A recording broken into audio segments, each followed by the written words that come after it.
ಧಾರವಾಡ ಹುಬ್ಳಿ ಭಾಗದಲ್ಲಿ ಅಥವಾ ಬೆಳಗಾವಿ ಭಾಗದಲ್ಲಿ ಏರ್ಪೇಸ್ ಮಾಡಿ ಜಾಗ ನಮ್ಮಲ್ಲಿದೆ ಅಂತ ಹೇಳ್ತಿದ್ದಾರೆ.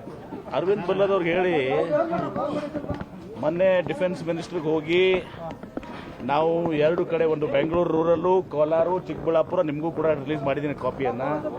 ಅದೇ ರೀತಿ ಧಾರವಾಡ ಹುಬ್ಳಿ ಬೆಳಗಾವಿ ವಿಜಯಪುರ ಎರಡು ಕಡೆ ಡಿಫೆನ್ಸ್ ಕಾರಿಡಾರ್ನ ಮಾಡಲಿಕ್ಕೆ ನಾವು ಈಗಾಗಲೇ ರಾಜನಾಥ್ ಸಿಂಗ್ ಅವರಿಗೆ ಭೇಟಿಯಾಗಿ ಮುಖ್ಯಮಂತ್ರಿಗಳ ನೇತೃತ್ವದಲ್ಲಿ ಮನವಿಯನ್ನು ಸಲ್ಲಿಸಿದ್ದೀವಿ. ಇದನ್ನು ಹೊಸದಾಗಿ ಹೇಳಬೇಕಾಗಿಲ್ಲ, ನಾನು ಹೇಳ್ತಿರೋರು ಹೇಳ್ತಾ ಇದ್ದಾರೆ. ಈಗ ಪರಮಾಣು ವಿದ್ಯುತ್ ಸ್ಥಾವರ ಮಾಡಬೇಕಂತ ಚರ್ಚೆಗಳಿದೆ, ಚಿಂತನೆಗಳಿದೆ ಸರ್. ಅದೇ ಆ ವಿಷಯ ಚರ್ಚೆ ಆಯಿತು, ಚರ್ಚೆ ಆಗಿದೆ. ತುಂಬ ಇಡೀ ರಾಜ್ಯದಲ್ಲಿ ಈಗ 3 ಜಾಗಗಳನ್ನೇನು ಸಜೆಸ್ಟ್ ಮಾಡಿದಾರಲ್ಲ, ಅಲ್ಲಿ ಕೆಲವೊಂದು ಕಡೆ ಈಗ ನಮ್ಮಲ್ಲಿ NTPC ಇದೆ, ಮತ್ತೆ ಇನ್ನೊಂದು ಅಲ್ಲಿ ಆಗೋದ್ರಿಂದ ನಮ್ಮಲ್ಲೇ ವಿರೋಧ ಬರ್ಬೋದು. ಹಿಂಗೆಲ್ಲರೂ ಕೂಡ ಆತಂಕಗಳೆಲ್ಲ ಇದ್ದಾವೆ.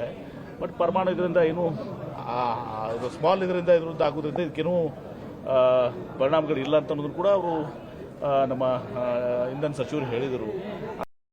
ಕೂಡ ಎಲ್ಲ ಏನು ಹೇಳಿದ್ವಿ, ಕೇವಲ ಇದು 3 ಪ್ಲೇಸಸ್ ಬೇಡ, ಇಡೀ ರಾಜ್ಯದಲ್ಲಿ ಪ್ರತಿ ಜಿಲ್ಲೆಯಲ್ಲಿ ಎಲ್ಲೆಲ್ಲಿದಾವಂತೆ ಇದು ಸಮೀಕ್ಷೆ ಮಾಡಿ ಲಿಸ್ಟ್ ಕೊಡಿ. Not only these places, 3 places ಎಲ್ಲ ಕೊಡಿ. ಮತ್ತೆ ಮುಂದೆ ಯಾರು ಒಪ್ತಾರೆ ಎಲ್ಲಿ ಯಾವ್ದು ಇದರಲ್ಲಿ ಅಲ್ಲಿ ಕೂಡ ನಾವು ಅದನ್ನು ಕನ್ಸಿಡರ್ ಮಾಡೋಣ ಅಂತೇಳಿ.